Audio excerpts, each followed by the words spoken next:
Bien, hoy tuvimos la suerte de দ্বিতীয় round নিশ্চিত হয়ে গেল আর্জেন্টিনার, আর কোনো ম্যাচই জেতা লাগবে না।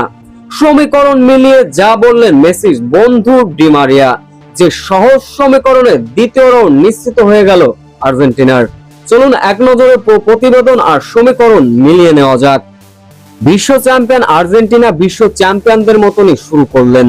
আলজেরিয়ার বিপক্ষে শুধু দাপটীয় জয় নয়, রয়েছে লিওনেল মেসি শত কৃতিত্ব আর রেকর্ডের ফুলঝুরি। লিওনেল মেসি তো রেকর্ড গড়লেন, দলটাকে নিয়ে গেলেন দ্বিতীয় রাউন্ডের দিকে। আলজেরিয়ার রক্ষণভাগকে খড়কুটোর মতো উড়িয়ে দিয়ে বিশ্বকাপের প্রথম হ্যাটট্রিক তুলে নিলেন লিওনেল মেসি।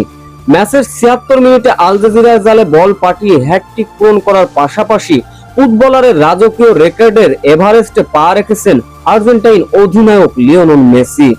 বিশ্বকাপের ইতিহাসে এটি মেসির ১৬তম গোল, আর এই জাদুকরী গোলের মাধ্যমে তিনি ছুঁয়ে ফেললেন বিশ্বমঞ্চে ছুঁয়ে ফেললেন সর্বোচ্চ ১৬ গোল করা জার্মানির সাবেক কিংবদন্তি মিরোস্লাভ ক্লোসাকে।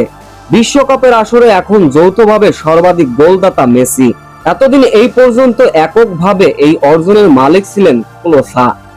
আলজেরিয়ার বিপক্ষে শেষ পর্যন্ত ৩-০ গোলের বড় ব্যবধানে জিতলেও কোনো ম্যাচ আর জেতা লাগবে না দ্বিতীয় রাউন্ড খেলার জন্য লিওনেল মেসির আর্জেন্টিনার। চলুন এক নজরে ডি মারিয়ার দেওয়া সমীকরণটা মিলিয়ে নেওয়া যাক। লিওনেল মেসির সাবেক বন্ধু ডি মারিয়া বলেন, আর্জেন্টিনার আর কোনো ম্যাচই জেতা লাগবে না দ্বিতীয় রাউন্ড খেলার জন্য। যেহেতু আলজেরিয়ার বিপক্ষে ৩-০ গোলের বড় ব্যবধানে জয় পেয়েছে আর্জেন্টিনা, পরবর্তী দুইটা ম্যাচ অবশ্য রয়েছে আর্জেন্টিনার। সেই দুইটা ম্যাচ যদিও হেরে বসে আর্জেন্টিনা, তবে বল দখল এবং গোলের ব্যবধানে আর্জেন্টিনা তৃতীয় অবস্থানে থেকেও দ্বিতীয় রাউন্ড খেলা অর্জন করবে আর্জেন্টিনা। পরবর্তী আর্জেন্টিনা দুইটা ম্যাচ অস্ট্রেলিয়া এবং জর্দান, সেই ম্যাচ যদি ড্রও হয়ে যায় তাও দ্বিতীয় রাউন্ড খেলবে আর্জেন্টিনা। আর যদি গোল কম ব্যবধানে হারে তবুও দ্বিতীয় রাউন্ড খেলবে আর্জেন্টিনা। শেষ পর্যন্ত লিওনেল মেসির বন্ধু ডি মারিয়া বলেন, আমরা আর্জেন্টিনার হার চাই না, প্রতিটা ম্যাচেই জয় চাই। গ্রুপ চ্যাম্পিয়ন হয়ে দ্বিতীয় রাউন্ড খেলুক আর্জেন্টিনা, এমনটাই মত জানিয়েছেন সাবেক বিশ্বকাপ জয়ী ফুটবলার ডি মারিয়া।